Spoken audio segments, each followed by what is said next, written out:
Welcome back. You're watching Newsx and I'm Vaishali Kohli. US President Donald Trump announced a finalized trade deal with India following a call with Prime Minister Modi. The agreement reached after months of talks amid US tariffs of up to 50% on Indian exports, reduces US tariffs on Indian goods to 18% effective immediately. Trump posted on Truth Social that India has agreed to halt Russian oil imports, replacing them with more from the US and potentially Venezuela, and commit to buying over $500 billion in US energy, technology, agriculture, coal, and other products.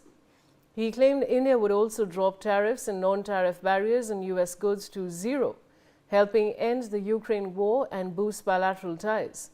Modi confirmed on X that tariffs on made-in-India products would fall to 18%, thanking Trump and highlighting opportunities for the world's two largest democracies. The deal follows India's recent major trade agreement with the EU and comes as the US remains India's top single country trading partner. And now, of course, battered by the budget 48 hours ago, the market swung violently the other way Tuesday morning after US President Donald Trump announced the long-pending India-US trade deal had been agreed. The Sensex opened over 3,600 points in the green to cross 85,000 after having closed Monday at 81,666.46, and then similarly, the bruised Nifty 50 gained 1,200 points from its Monday close of 25,088.40. At opening, all sectoral indices showed huge gains with realty, auto, consumer durables, and IT among the big movers, up to 4.47%, 3.78%, 3.69%, and 3.4% respectively.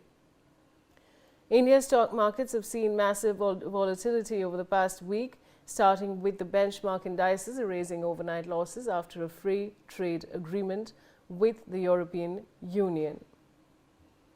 So now, of course, viewers, I have joining me on the broadcast Ambassador Manju Seth, former diplomat, Professor Aman Agarwal, Director, Institute of Finance, Mr. Sanjeev Srivastava, Foreign Affairs expert, and Mr. M.K. Agarwal, he's an economist who's joining me. I want to go across first to Professor Aman Agarwal.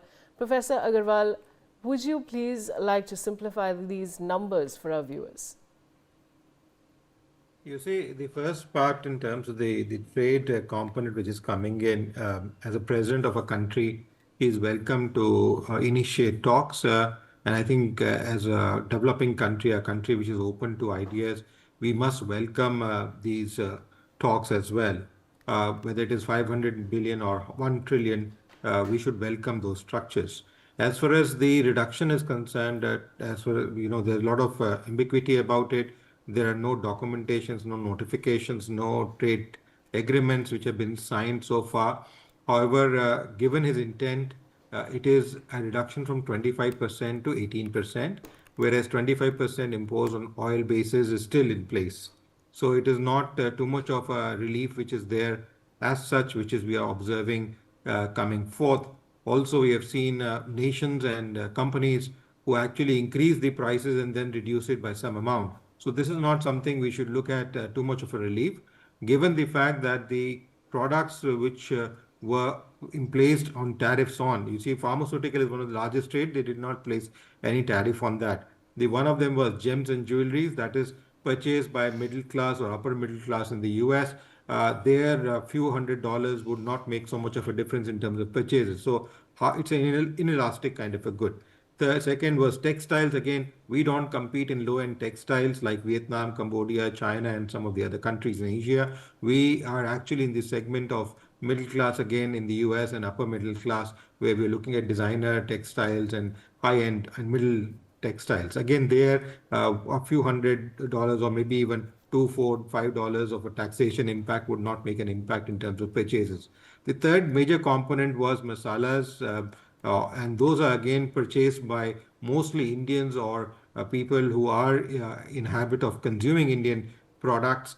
using those. Again, those Indians which are not earning very well or are in the student category tend to eat American food than the pure Indian based food. Again, there they would not be impacted. So, as I said, these are inelastic kind of things. Does that mean there's no impact? There is impact. We will have some impact. There has been reorientation also.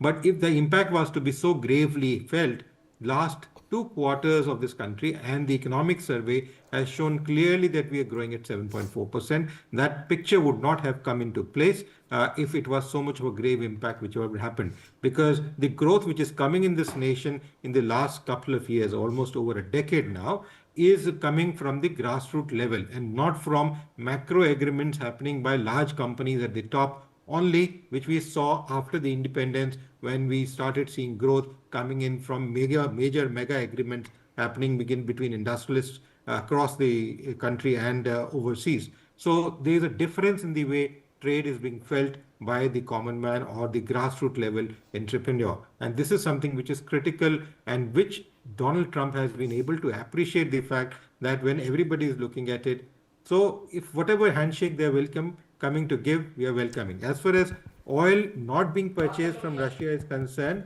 or even from any other country, I don't think there is any statement from the government so far. Secondly, this stand has been clarified by Jaishankar and Honorable Prime Minister and a couple of other ministers that we will undertake any assignment, any kind of an agreement which will benefit Bharat. We are not going to undertake an activity looking at what is in store from coming tomorrow. So whether it is Russia, Ukraine, Venezuela, or Canada, or any other country, or Europe, we will all do trades which will ultimately benefit the people of this country and this economy in the large run. And this is very clear, which is visible and mandated in the last couple of years in specific. So Donald Trump has seen that his tune of trying to threaten us will not actually make an impact. In fact, will hurt his own economy more. And given the fact that we are one of the largest markets with a huge consumer base, given the fact that GST2 reforms have come in, the consumption spending has been introduced further up by increasing the spending basket for consumers. So he knows very well that if his apples and his other products have to sell in India, he needs the handshake with India going forward in a smooth manner. And hence, I think it should be taken as a welcome step and nothing more than that as of now. Till concrete agreements like we signed with EU are in place. Even when we look at trade agreements with EU, we should be very clear. They take anywhere between a year and a half or so before they start kicking in, specifically when it comes to a country like or region like EU, which has 27 nations, where they will have to vet that agreement in their parliaments, which may take anywhere between 8 months to a year for getting them vetted and beginning the trade with India. All right. I want to go across now to Ambassador Manju Seth, who's a former diplomat. Ambassador Seth, how do you see this deal? Very, very, positive development, I think. And though we had seen it, sorry, we had seen it coming because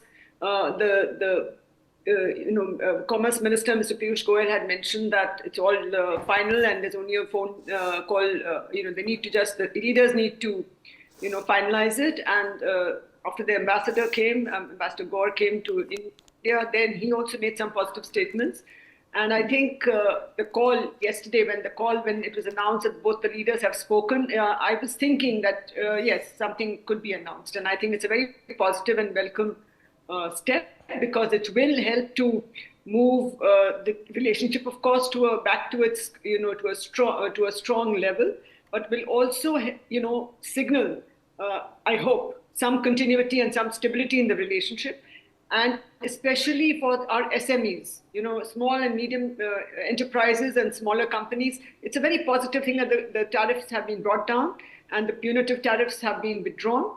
Of course, we don't know the exact details of exactly what has been agreed item-wise, but overall, I think, and that will take some time for the details to emerge, but I think the tariffs with immediate effect that have been slashed, I think that is a very positive thing on Indian goods and will, help to give a boost to our smaller manufacturers and enable them to get their order books back on track. Because right now they had to stop because of the huge tariff this charge. Of course, very rightly, it was the American people who were paying for the enhanced tariffs. But yes, it did impact the number of orders that they had.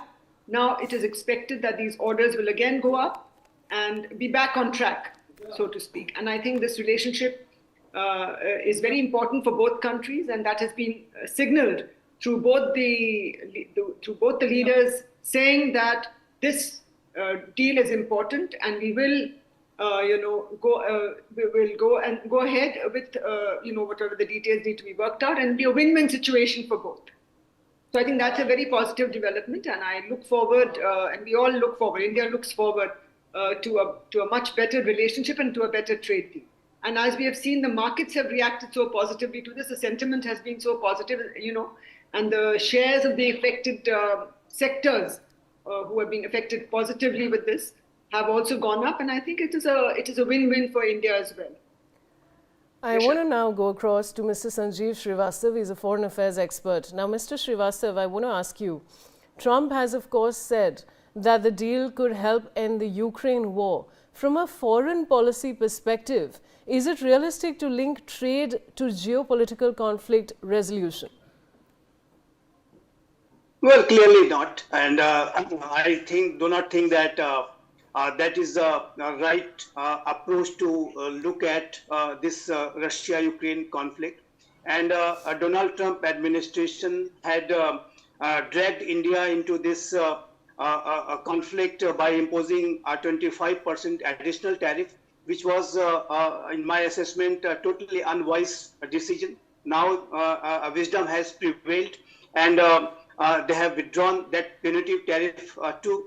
And other tariff has been reduced to 18% now. So in my assessment, it is a very welcome development with regard to India, United States of America, a comprehensive global strategic partnership. And I would like to emphasize the fact that this relationship between India and the United States of America has a very solid foundation, has a very solid root, and that is our shared democratic values, shared interest, shared opportunities, shared challenges. And if I say in President Obama's words, that this India-United States of America strategic partnership is going to be one of the defining partnerships of this century, 21st century. And Donald Trump knows about it. He has worked to enhance this relationship during his first term. And he visited India, and the kind of welcome he got in Motera Stadium, Ahmedabad, I think he will never forget that. So I believe that India-United States of America's relationship and its foundation is very solid. And in last 25 years, this relationship has been transformed.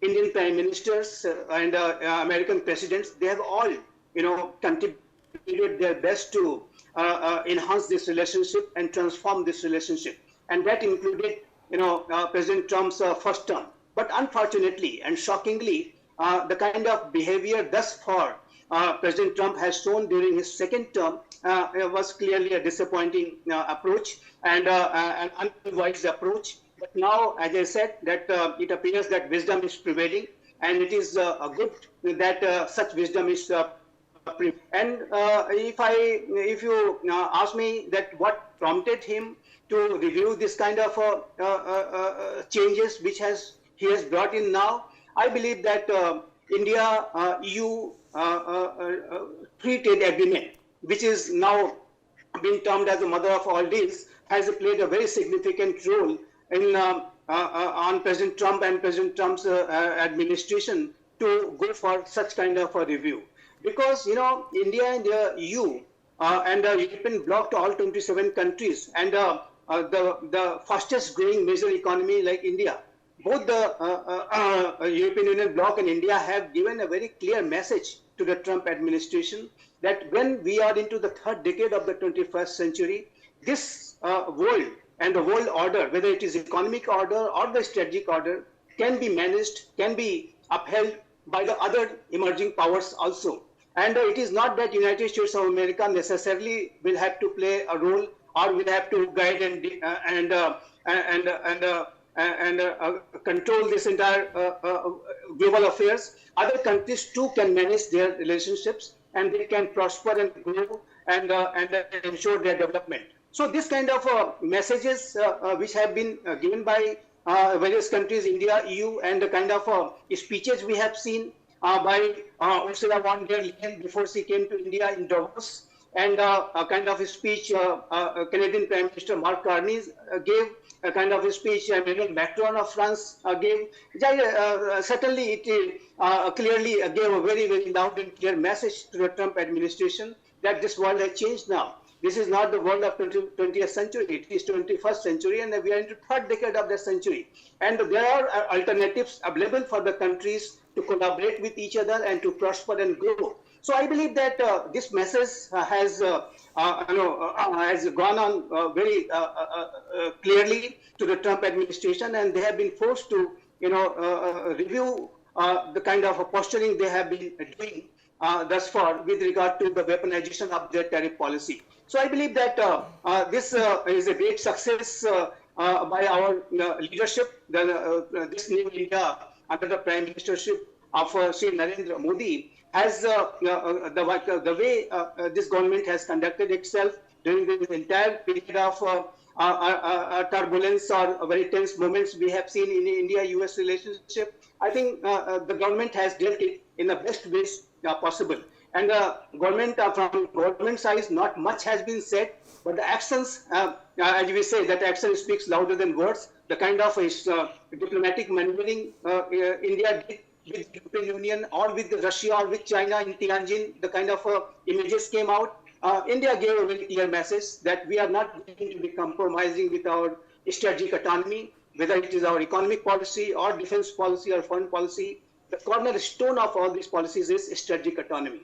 And we will put our national interest on top, and we will take our decision based on the idea of strategic autonomy. And that message India had given it very clearly to the Trump administration. And Trump administration, when they saw that India has done a very big deal, a mother of all deal with the European Union, they had no other option. I had said in the last show also that United States of America will have to reconsider. It's high time they reconsider, and it is good that they have reconsidered their tariff policy now. And I believe that is a good development for the United States of America too. I mean, as Professor Agrawal has said, that the ultimate Mr. Srivastava, consequence. I'll come back to you and all my other guests.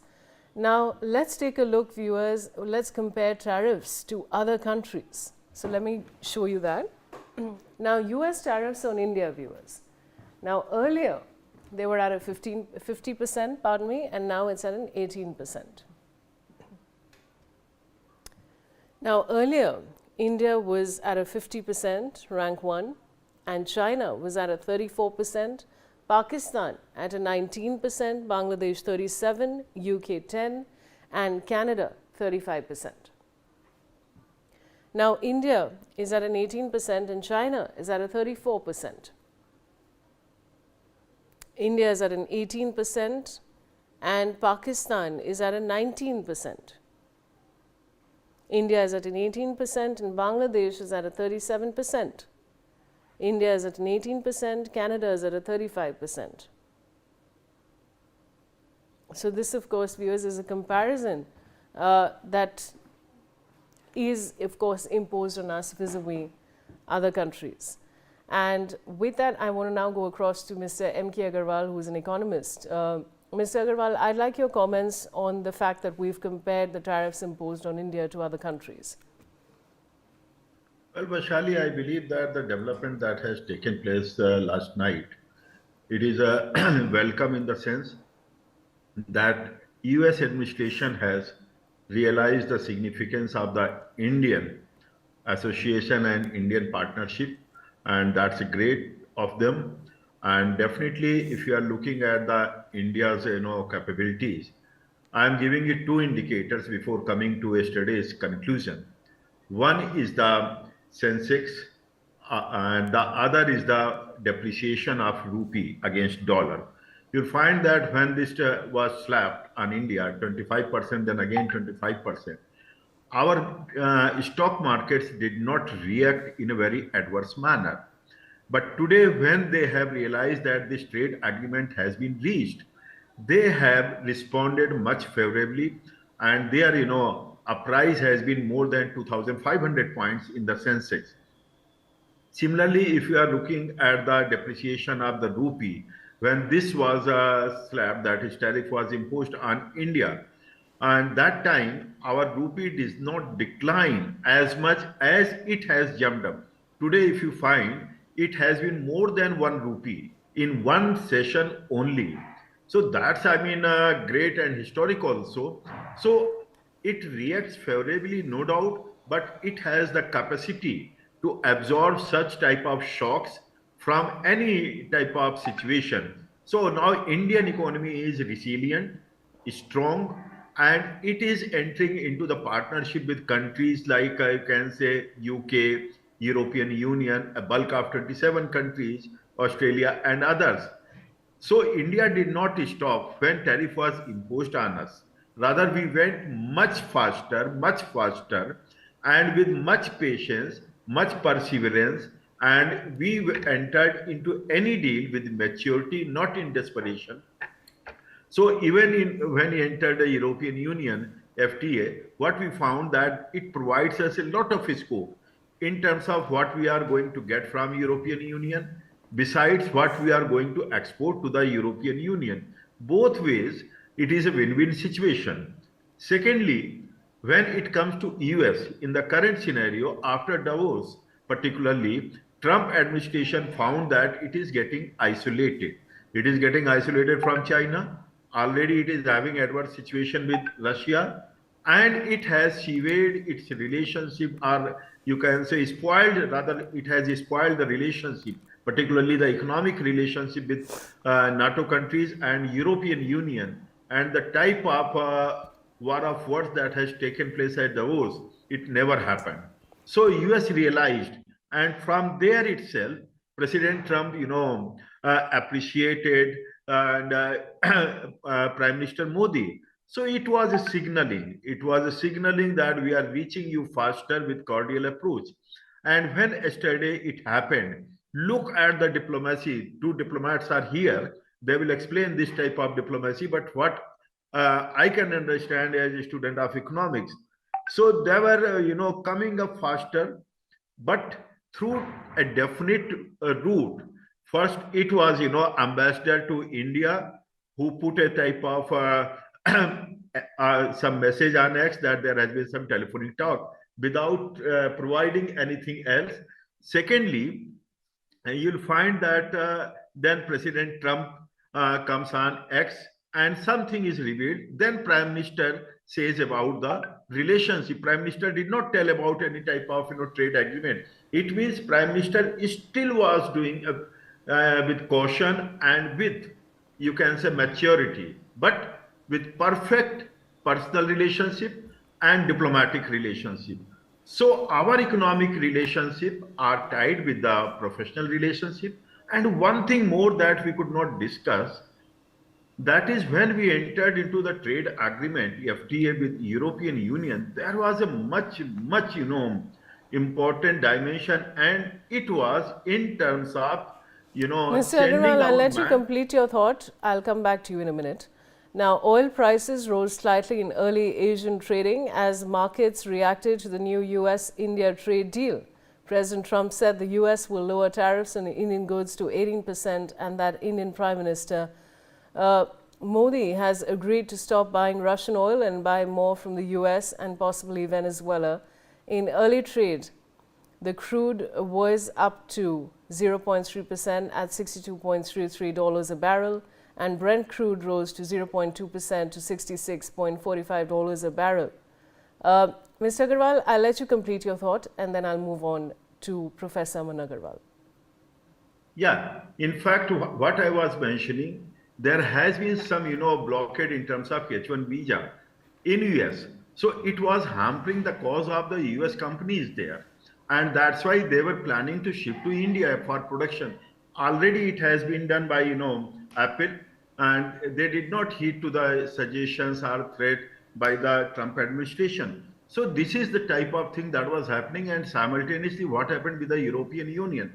European Union entered into agreement, FTA with India, where manpower is to be sent to, skilled manpower to be sent to European Union. So Trump administration still found that this is going against them. So that's why they are gradually, patting the India's cause, and they entered this type of cordial relationship through, trade dialogue. And ultimately, the deal was done yesterday, finally. And what is the detail is still not very much clear. But one thing is clear, that whatever stand India has taken, that it will carry on its import of oil from Russia, that would be there. India will not import agricultural products. It will not open its market for the US agricultural products.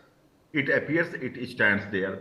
It will not import the feed for the cows here, that they stand. So I find that most of the things that India was insisting 1 year back, and they got it done. It's good that whatever has been done, it's okay. But now it has been done cordially and with win-win situation for both the democratic countries. Thank you. Right, I want to now go across to Professor Aman Agarwal. Professor Agarwal, all right, we're going to address this breaking news, and then we're going to go back to my guests. And now, the Indian rupee surged sharply in early trade on Tuesday, gaining over 1 rupee against the US dollar after Washington slashed tariffs on Indian goods from 50% to 18%. The rupee opened at 90.30 per dollar, strengthened by 119 paise from its previous close of 91.49. According to traders, the lower tariff makes India more attractive for global investors and could bring foreign investors back into Indian markets. Professor Aman Agarwal, what would you like to say on this? Yes, firstly, I would like to make a correction. The chart which you have shown in terms of 50% reduction to 18% is not correct. The reduction which has been done is only for 25% to 18%. The 25% which was added as against the oil imports which is there, it is still not been confirmed. It is that we will remove. It is not something that they have removed. This is still standing by India's confirmation if we are not going to be buying, and that's where Trump stands on that. So first correction is that we have, when you made country comparisons and where we stand, 18% fall is only from 25%. So effectively it is 18% plus 25% which exists today. Secondly, the rupee appreciation which has come is not on account of the Trump's announcement. That is on account of the budget projections and the budget, intricacies and the EU trade, which has impacted the rupee appreciation, which has happened not because of the Trump's making this statement that the rupee has appreciated. Please understand, rupee is a free float currency. It's a managed float by the RBI since 1978. We are not a pegged currency. We are not a fixed currency. So making any announcement against the dollar doesn't make an impact, or even a trade which happens in a day doesn't make an impact. It is the expectations, what are happening, and the way currency is purchased and sold in the international market with a basket of currencies that makes the change in the rupee. The only thing which makes change, which has brought in, is the union budget which got presented on a Sunday. Given that the currency markets do not operate on a Sunday, we did see that impact come in after 24 hours yesterday and today, and that's where we are seeing the rupee appreciate towards a positive signal of the budget being received not only locally but even globally in a positive manner. We should also know the fact that the GDP projections were expected to be lower on account of the GST cut which was there. On the other hand, both direct and indirect taxation collections which have been projected in the economic survey have come out to be positive, more than what is expected. The GST collection, in my opinion, if my projections stand correct, would lie anywhere between 24 to 25 lakh crores for the financial year last year, which will be an increase by about 2 to 3 lakh crores as against last year, despite the GST rates being cut down to 2 levels and large number of items moved out of GST framework and reductions happening. So this is something which has given a consumption boost. This is something which has given the confidence boost, and also the fact that the international market understands both GST and the economy in the GDP number framework. Also, right, the Professor Agarwal, we're very short on time, and I'd like to end with Ambassador Manju Seth's comments. Very quickly, ma'am, 2 minutes. Yes, absolutely. This will be a game changer in the relationship. But if you look at, the way the Sensex and Nifty and the Rupee have reacted, though there is still some uncertainty, President Trump was quoted as saying that it is with immediate effect. But yes, no orders or no notifications have been issued so far. But we expect that they will come, at least this on our areas of concern, there will be immediate reciprocity, and there will be a slashing of tariffs on all the products, like jewelry and gems jewelry and textiles, etc. So I think we are looking at a positive development. But yes, the nitty-gritties and the orders and the proclamation all have yet to be issued, and we need to know the details on what exactly has been agreed to by both sides, and that will take some time, and we'll have more clarity. But the fact that the markets have reacted positively and the rupee has also depreciated in a positive manner, I think the sentiment is positive in the industry, and I think the collaboration in other sectors, industrial level. All right, Ambassador emerging Seth, I'll technology. have to interrupt you. We're very short on time, but with that, I'd like to thank all my guests for joining me on the broadcast, and it's time for a short commercial break.